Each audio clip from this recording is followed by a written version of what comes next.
आज की कहानी है बुढ़ापा। हर रोज की तरह दिनेश लाल जी अपने शाम के सैर सपाटे से लौट आए थे। वो अपने जूते उतार ही रहे थे कि बहू ने पूछा, बाबूजी आज हम पार्टी में जा रहे हैं, हम वहीं से खाकर आएंगे। आज रात के खाने में क्या खाएंगे बताइए। दिनेश लाल जी सोचने लगे, आज रविवार तो नहीं है और ना ही किसी की शादी है, जरूर किसी पार्टी में जा रहे होंगे। छोड़ो, मुझे क्या करना है इस उम्र में। अपने विचारों पर काबू करते हुए दिनेश लाल जी बोले, ऐसा करो बेटा, मेरे लिए 2 रोटियां बना दो, दूध के साथ रोटियां ही खाऊंगा। बहू तुरंत बोल उठी, बाबूजी सुबह ही जो बनाई थी उनमें से 2 रोटियां अभी भी बची हुई हैं। अगर आप। बहू ने अपना वाक्य अधूरा ही रहने दिया, लेकिन दिनेश लाल जी अच्छी तरह समझ गए कि वो क्या कहना चाहती थी।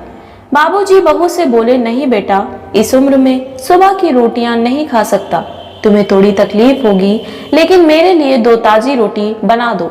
बहू को बहुत गुस्सा आया, वो गुस्से में ही बड़बड़ाते हुए उठी, अब 2 रोटियां बनाओ इनके लिए, काम तो उतना ही बढ़ेगा। आटा गूंथो, रोटियां बनाओ, किचन और बर्तन साफ करो, इन्हें क्या है, इन्हें सिर्फ ऑर्डर देना है, काम तो मुझे करना पड़ता है ना। बस दिन रात इनकी ही सेवा करते रहो। बहू के बोल दिनेश लाल के कानों पर पड़ रहे थे। हे भगवान, सिर्फ 2 रोटियां बनाने में इतनी तकलीफ, मैंने कोई 5 पकवान तो मांगे नहीं थे।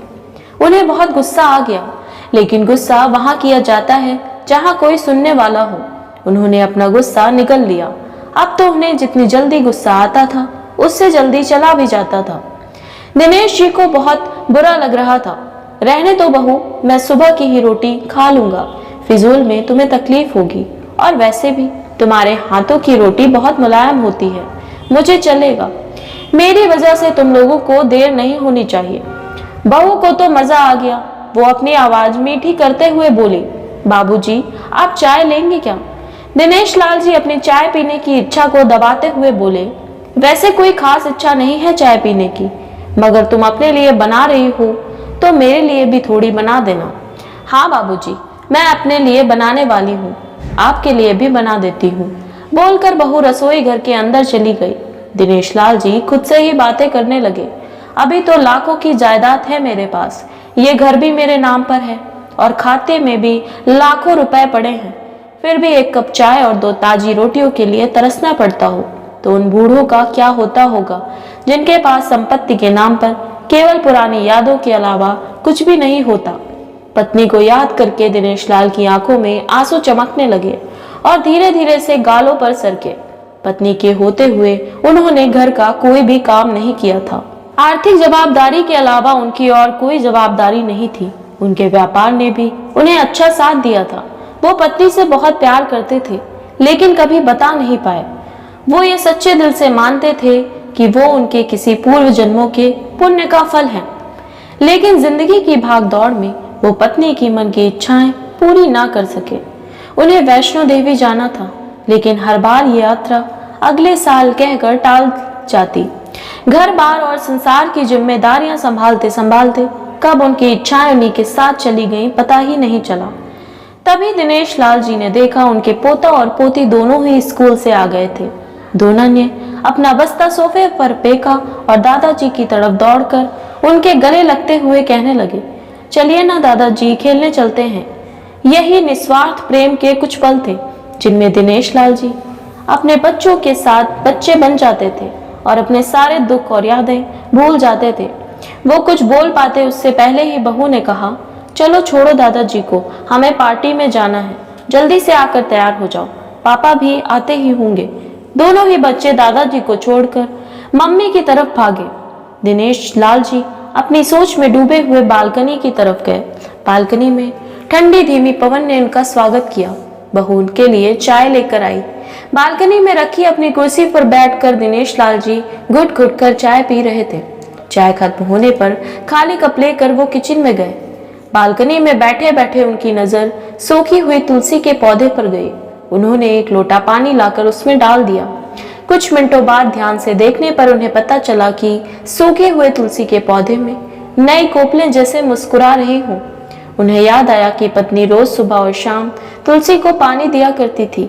अब तो शाम को न तुलसी को और ना ही भगवान के मंदिर में दिया जलता है। पता नहीं कितने संस्कार और इतनी अच्छी आदतें पत्नी अपने साथ ले गई थी। दिनेश लाल आसमान की तरफ देखकर पत्नी को याद करते हुए बोले, मुझे और इस घर को अभी तुम्हारी जरूरत थी। तुम क्यों हमें छोड़कर चली गई? तुमने मुझे धोखा दिया। तुमने हमेशा साथ रहने का वचन तोड़ दिया। तुम मुझे अकेला छोड़कर चली गई। दिनेश लाल की आंखें भर आईं। पापा, इतनी ठंडी हवाएं बह रही हैं और आप हैं कि बालकनी में बैठे हैं। अंदर आ जाइए, नहीं तो बीमार हो जाएंगे। बेटे ने दिनेश लाल जी से कहा। बेटा, बहू और पोता पोती सब तैयार होकर पार्टी के लिए निकल रहे थे। किसी ने झूठ मूठ ही मन रखने के लिए उनसे नहीं पूछा कि साथ चलिए। जाते वक्त बेटा बोला, पापा जी खाना खाकर जल्दी सो जाना, मेरी चिंता मत करना, मुझे देर भी हो जाए तो चिंता मत करना। ऐसे बोल रहे हैं जैसे मेरी सेहत की बहुत फिक्र है। कितने दिनों से बोल रहा हूँ डॉक्टर के पास ले चलो, बीपी बढ़ा हुआ है, शुगर भी चेक करवाना है। थोड़ा सा भी चलता हूँ तो हाँफने लगता हूँ। बेटा कहता है कि बुढ़ापे में तो ये सब होता ही है, ज्यादा भ्रम मत पालिए। वाह बेटा, बूढ़े बाप के पास बैठने के लिए थोड़ा सा भी टाइम नहीं है तेरे पास, और पार्टी के लिए टाइम ही टाइम। ऐसे अनगिनत विचार उनके दिमाग में चल रहे थे। सभी पार्टी में चले गए। दिनेश लाल जी हॉल में रखे कुर्सी पर आकर बैठे। खाना खाने की अभी कोई इच्छा नहीं थी, इसलिए टीवी चालू की। आज वैलेंटाइन डे था, प्यार का दिन, इसलिए टीवी पर भी उसी के बारे में दिखा रहे थे। दिनेश लाल जी की नजर पास में रखी अपने पत्नी के फ्रेम पर गई, जिसने लाल कलर की साड़ी पहन रखी थी। तभी पता नहीं दिनेश लाल जी के मन में क्या आया, उन्होंने अपना पैसों का पर्स लिया और निकल पड़े। पत्नी की याद में चलते चलते वो एक आइसक्रीम पार्लर के पास पहुंचे। उनकी सांसों की गति तेज हो गई थी। आइसक्रीम पार्लर के पास एक कुर्सी पर आकर वो बैठे। तभी वहां पर एक छोटी बच्ची आई जो गुब्बारे बेच रही थी। बच्ची बोली, दादाजी गुब्बारे लोगे क्या? इतने ही बचे हैं, बिक जाएंगे तो जल्दी घर चली जाऊंगी। दिनेश लाल जी ने देखा 10-12 रंग बिरंगे गुब्बारे थे। उन्हें याद आया कि मेरी पत्नी को भी गुब्बारे बहुत पसंद थे, लेकिन अब गुब्बारे लेकर क्या करूं? उन्हें बच्चों की आंखों में सच्चाई और आशा दिखी। उन्होंने 200 रुपए दिए और सारे गुब्बारे खरीद लिए। उन्हें फिर से अपनी पत्नी की याद आई, क्योंकि वो भी घर से निकलते समय हमेशा थोड़े एक्स्ट्रा पैसे लेकर निकलती थी और किसी न किसी जरूरतमंद की मदद किया करती थी। कभी वो टोकते तो वो कहती, हमें भगवान ने लेने वालों की नहीं देने वालों की लाइन में खड़ा किया है, और थोड़े से रुपयों के बदले में लाखों की दुआएं मिलती हैं, तो मुझे टोका मत कीजिए। आंखों में आंसुओं के साथ दिनेश लाल जी खड़े हुए, रास्ते के बीचों बीच आए। उन्होंने आसमान की तरफ देखा, अपने हाथों में पकड़े गुब्बारे आसमान में छोड़ दिए और चिल्लाकर बोले, मैं तुमसे प्यार करता हूँ। उनकी सांसों की गति बढ़ गई, उनका शरीर लड़खड़ाया और वो जमीन पर गिर पड़े।